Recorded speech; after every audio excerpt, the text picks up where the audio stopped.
असताना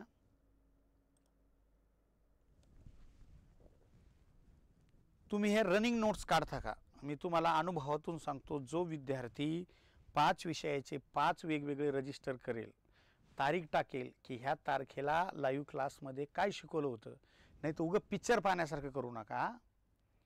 तर पिक्चर पाहण्यासारखं केलं तर मग आपलं वाटोळं ठरलेलं आहे. तुम्हाला जर का 25+ मार्क पाडायचे असेल तर रनिंग नोट्स गरजेच्या आहे. आलं लक्षामध्ये? मगाशी आदरणीय शिंदे सरांचं लेक्चर चालू होतं आणि मी पलीकडच्या स्टुडिओमध्ये नेमकं प्रश्नपत्रिकाचं एक संभाव्य प्रश्नपत्रिका बनवत होतो. तर तुम्ही धडाकाच लावला की PDF नाही आहे, व्हिडिओ नाही आहे. आता मी कालच काय सांगितलं होतं तुम्हाला की आम्ही सगळं हळूहळू तुम्हाला देऊ. आत्ताच बॅच नवीन सुरू झालेली आहे. लगे घाई गडबड गोंधळ करू नका आणि परत मला छानपणे सांगायचं. आता माझं तो पुस्तक तुम्हाला येऊन जाईल, एक 8 दिवसामध्ये तुमच्या घर पोहोचेल. मी PDF मध्ये PDF तिथं काय केलेलं आहे तुम्हाला दिलेले आहे आणि याआधी तुमच्याकडे पुस्तकं असणारच आहे. मग अपयश का आलं? का अपयश आलं? तुम्ही कुणाचं पुस्तक घेतलंच असणार आहे ना. अपयशाचं कारण हे होतं की जेव्हा आम्हाला कोणीतरी शिकवत होतं त्यावेळेस आम्ही दुसऱ्याच गोष्टी करीत होतो. जसं की इकडं कमेंट करणे, तिकडं TV लावणे, तिकडे गप्पा मारणे. मग अपयश येऊन द्यायचं नसेल तर पहिले काय करावं लागणार आहे की हा बाबा काय सांगतो ते ऐकणे आणि ते रनिंग नोट्स काढून ठेवणे. आलं लक्षामध्ये? आणि एखादी गोष्ट तुम्हाला जर मागायची असेल तर 9011025700 या क्लासच्या नंबरवरती मेसेज करायचा, व्हॉट्सअप मेसेज करायचा की मला हे हवं आहे. आलं लक्षात? तर याने काय होईल माहिती का, तुमच्या आमच्या नात्यामध्ये काय राहील, म्हणजे एक गोडवा राहील. म्हणजे मी मानसशास्त्रीय शिक्षक आहे म्हणून नेहमी सांगणं असतं मला. आता शिकणाऱ्याला जर का तुम्ही म्हणायला लागले की आमकच द्या आणि टमकच द्या आणि हेच करा, मग त्याला सुद्धा काय होत असतं, त्याचं संतुलन बिघडत असतं. आणि आपल्याला एक चॅप्टर शिकायचं आहे, भावनिक विकास किंवा काय म्हणू आपण त्याला, भावनिक स्वास्थ्य. मग भावनिक स्वास्थ्य जर का बिघडलं का मग सगळं बिघडून जात असतं. त्यामुळे विनंती राहील की सगळ्या गोष्टी भेटन पण थोडं संयम ठेवा. आलं लक्षामध्ये? आणि महाराष्ट्रात तुम्हाला कोण देणार नाही 2000 रुपयात पुस्तकं?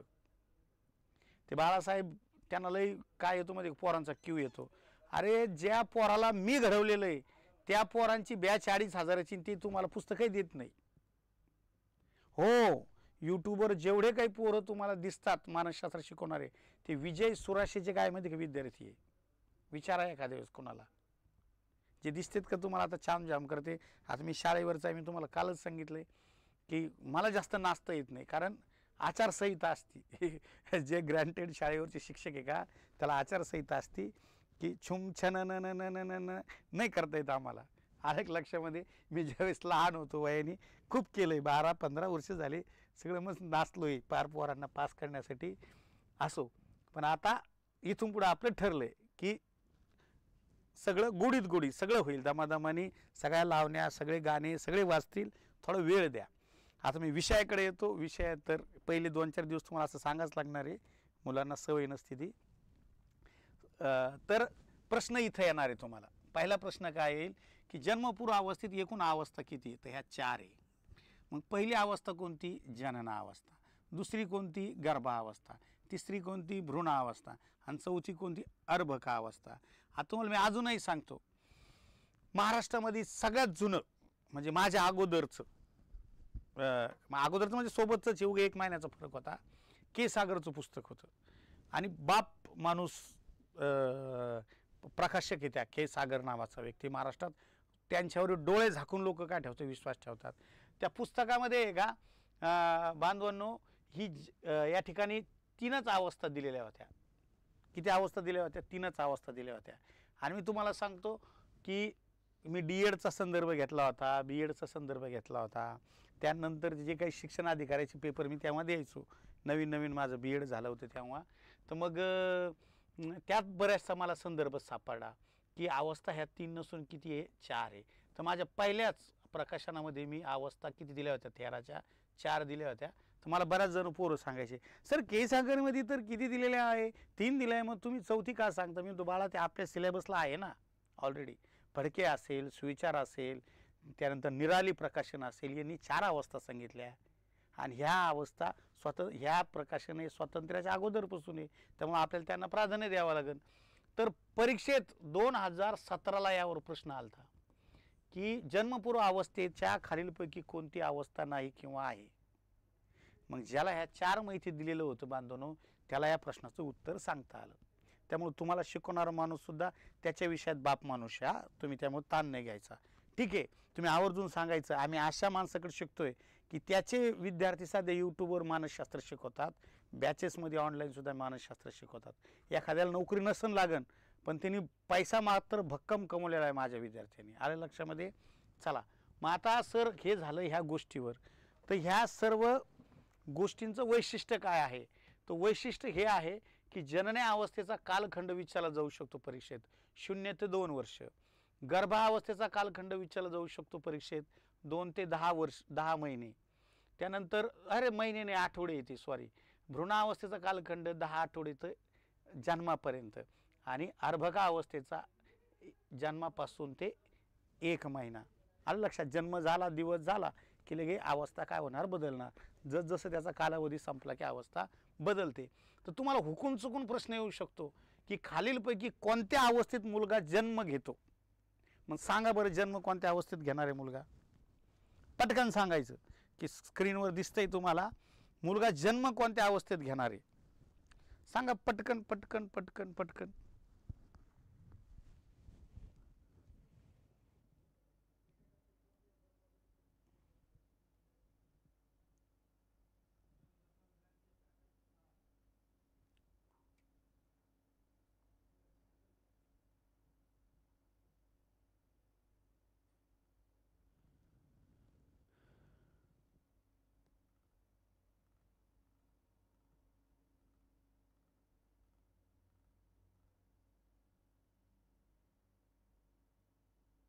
अरे समोर स्क्रीनवर दिलंय ना राव.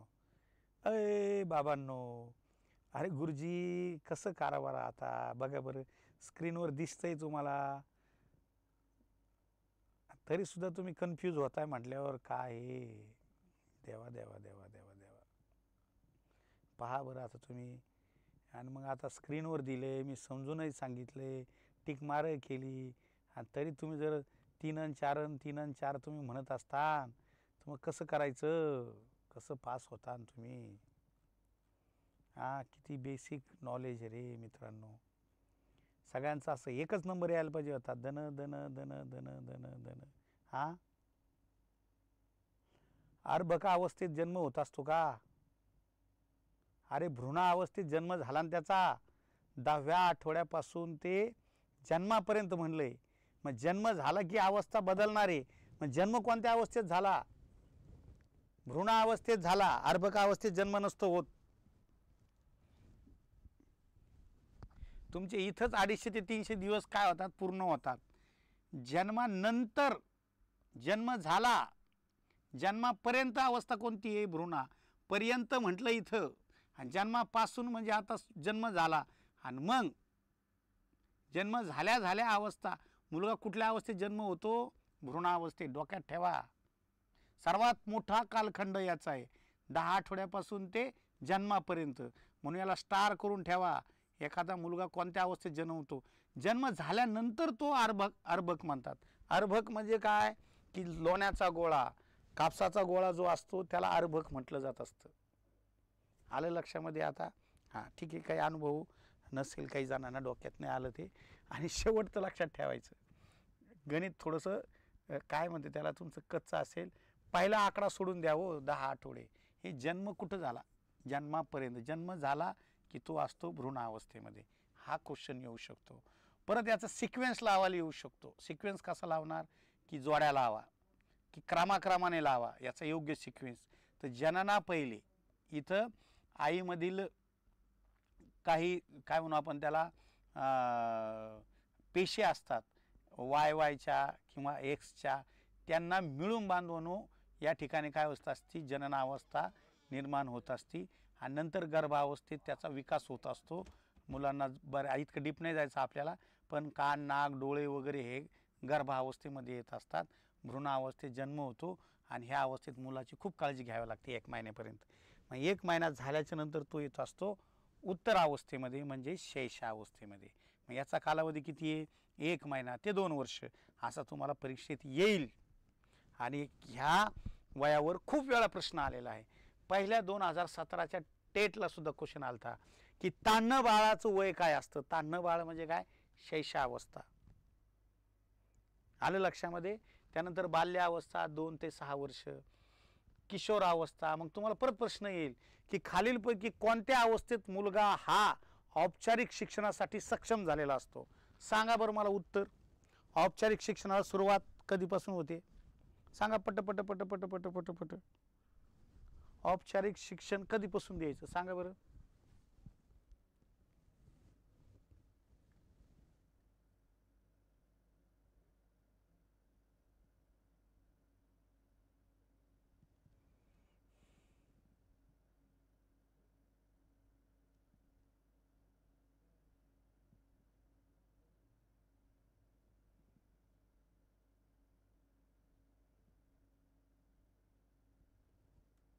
Very good.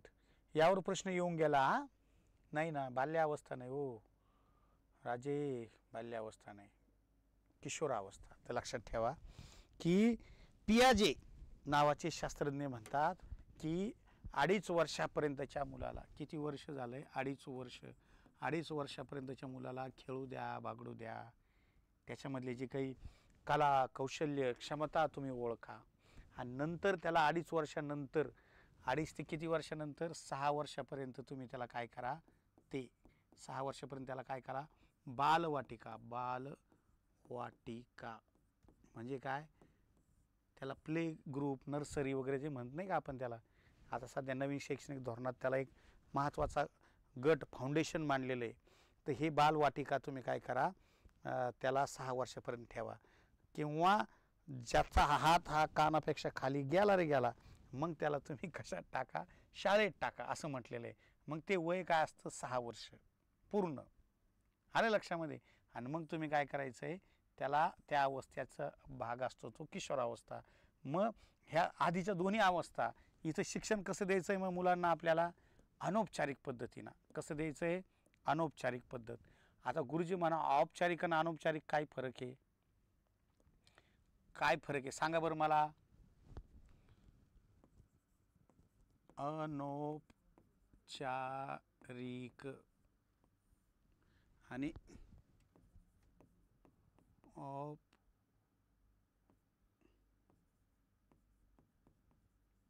सांगा पटकन काय डिफरंट आहे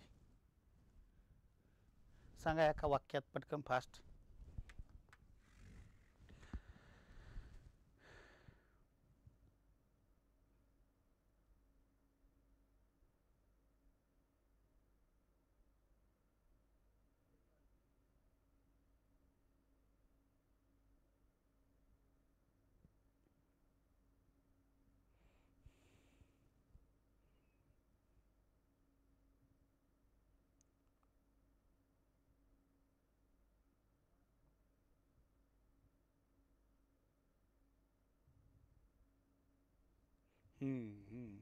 छान. तुम्हाला आवडतंय बरं का. बऱ्याच जणांनी छान उत्तर दिले. Very good. छान छान करताय, प्रयत्न करताय. तर बघा आधी औपचारिक शिकू. ज्या शिक्षण पद्धतीमध्ये काय असतं? नियम असतात. ज्या शिक्षण पद्धतीमध्ये वेळ ठरलेला असतो, ज्या शिक्षण पद्धतीमध्ये श्रवण, भाषण, लेखन, संभाषण यांचा काय असतो? समावेश असतो. आणि ज्यांच्यामध्ये कशाला महत्त्व असतं? स्वाध्याय. याला सुद्धा काय दिलेलं असतं? महत्त्व दिलेलं असतं. आणि इथं कडक नियम असतात, शिस्त असते कडक. अशा शिक्षण व्यवस्थेला औपचारिक पद्धत असं म्हटलं जातं. आणि ज्या पद्धतीमध्ये हे असं काहीच नसतं, तुम्ही श्रवण घ्या नाही तर गाणे म्हणा, त्याचा वेळही निश्चित नसतो. किंवा वेळ कसा असतो? कमी असतो. वेळ काय असतो? कमी असतो. नियम कसे असतात? लवचिक नियम असतात. लवचिक. तुला ये जा, कधी ये जा. त्यानंतर श्रवण भाषण न करता इथं काय असतं, कृतीला महत्त्व असतं, कृतीला महत्त्व, लेखनावरती वगैरे भर दिला जात नसतो मुलांचा. आणि स्वाध्याय नसून कशाला महत्त्व द्यायचं, खेळाला, अशी व्यवस्था. मग तुम्हाला म्हणतील औपचारिक शिक्षण पद्धतीच्या संदर्भात कोणते चुकीचे विधान आहे, अनौपचारिक शिक्षण पद्धतीच्या विधानात कोणते विधान बरोबर आहे किंवा चुकीचे आहे, असं तुमच्या ते डोक्यात आलं पाहिजे. ठीक आहे. मग कोणत्या वयासाठी, कोणत्या अवस्थेसाठी, शेषावस्था, शेषावस्था आणि बाल्यावस्था, ह्या दोन्ही अवस्था बांधवांनो अनौपचारिक शिक्षण द्यायचं आहे. मग औपचारिक शिक्षणाला सुरुवात कुठून होणार आहे, किशोरावस्था.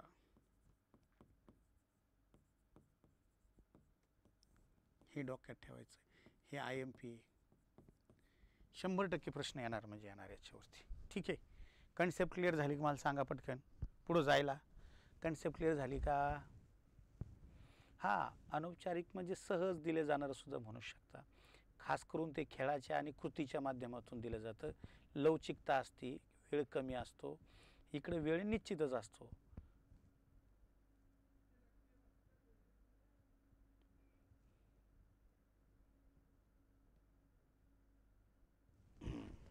चलो, मग बालवाटिका म्हणजे अनौपचारिक शिक्षणच ना. आता हे दोन्ही बालवाटिकेमध्येच आहे ना. बालवाटिका म्हणजेच बालवाडी नाव, प्ले ग्रुप, नर्सरी वगैरे. 6 वर्ष पूर्ण झाल्याच्या नंतर तो किशोरावस्थेत जाईल. हे सगळं बालवाटिकाच म्हटलं जातं ताई. ताई दादा कोण जे असेल ते. ठीक आहे. चलो फिर आगे जाएंगे. मग हा इथं बांधवांनो काय होतं, तुमचा चार्ट लक्षात राहतो. मग ह्या चार्टून काय क्वेश्चन येऊ शकता. पहिला क्वेश्चन, यांचं वर्गीकरण कोणी केलं, अर्नेस्ट शॉ, जॉन्स, एलिझाबेथ हर्लॉक.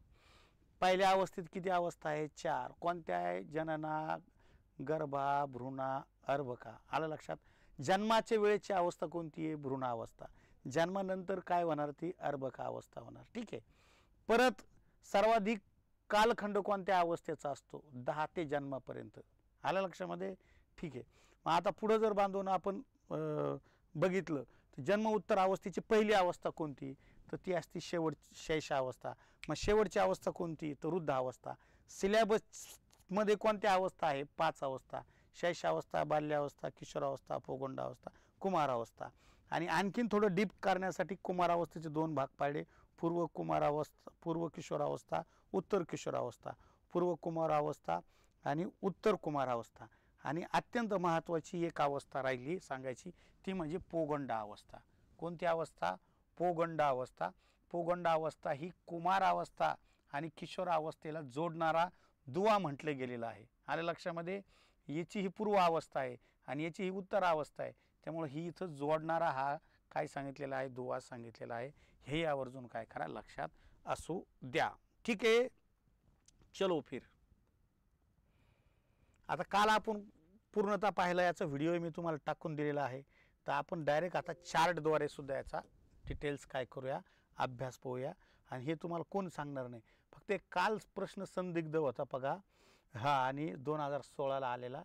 आणि तो प्रश्नच काय झालेला आहे बांधवांनो, चुकीचा आहे. त्यामुळं तिथं तुम्हाला कन्फ्यूज झालं. तर मी उत्तर त्या ठिकाणी टायपिस्टवाल्याने जसं होतं तसं टाकलेलं होतं. पहा, आलं का लक्षात.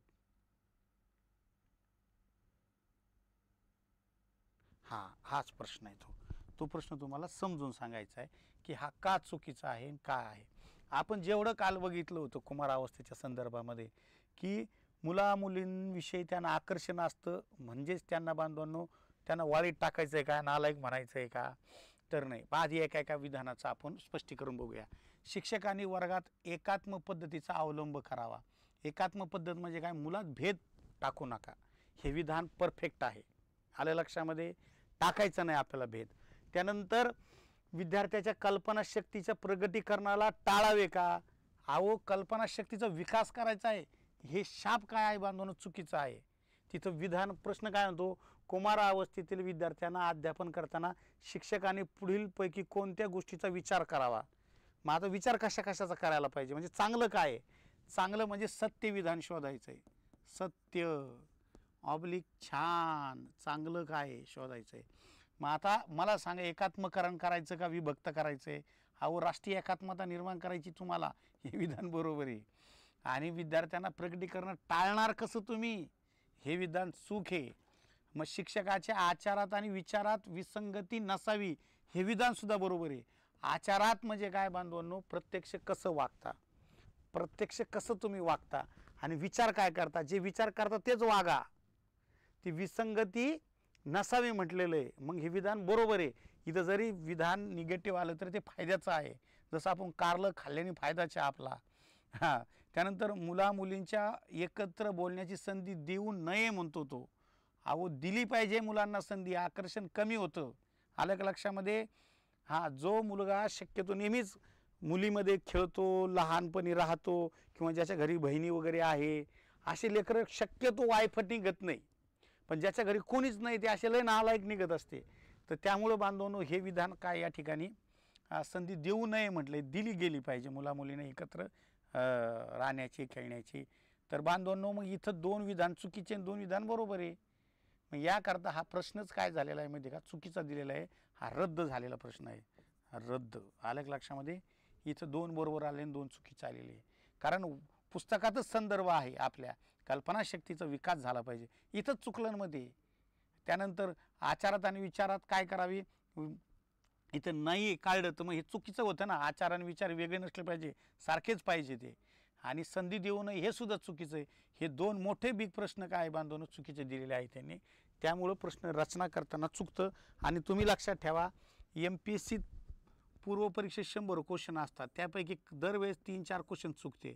ह्या 150 प्रश्नात सुद्धा आपले नेहमी बांधवून 2-3 क्वेश्चन चुकतात बरं का, तुम्ही जर व्यवस्थित डोकं लावलं तर. आणि त्यातली त्यात ते कोणते चुकते, ते चुकते 100% मानसशास्त्राचेच. हां, दरवर्षी असतो गोंधळ. त्यामुळं हे कन्फ्यूज ठेवा आणि तुमच्या डोक्यात राहू द्या. मग काय केलं पाहिजे शिक्षकांनी केलं पाहिजे एकात्मक पद्धतीने अध्यापन. शिक्षकाने काय केलं पाहिजे, कल्पनाशक्तीसाठी वाव निर्माण केला पाहिजे. त्याच्या आचारात आणि विचारात काय पाहिजे बांधवांनो, या ठिकाणी विसंगती नसली पाहिजे, म्हणजे साम्य असलं पाहिजे. आणि मुलींना सुद्धा तुम्ही विश्वासात घेऊन काय करा, संधी द्या. या ठिकाणी त्यांना एकत्र राहू द्या. त्यांच्यावरती बर्डन आणू नका, नाही तर ते वाम मार्गाचा 100% वापर करतील. ठीक आहे. हा एक कालचा तुम्हाला कन्सेप्ट ही दूर करायची होती, हे तुम्हाला सांगितलं. ठीक आहे. मग पर्याय जर हे 2 आले तर ते बरोबर आहे. मग बाकी सगळे पर्याय काय असणार, चुकीचे असणार. 3 ते चुकलेलं आहे. ठीक आहे. नुसतं 3 नाही आहे, 3 बरोबर तुम्हाला दुसराही पर्याय घ्यावा लागणार आहे. हा, हे तर सगळं बघितलं की काल आपण.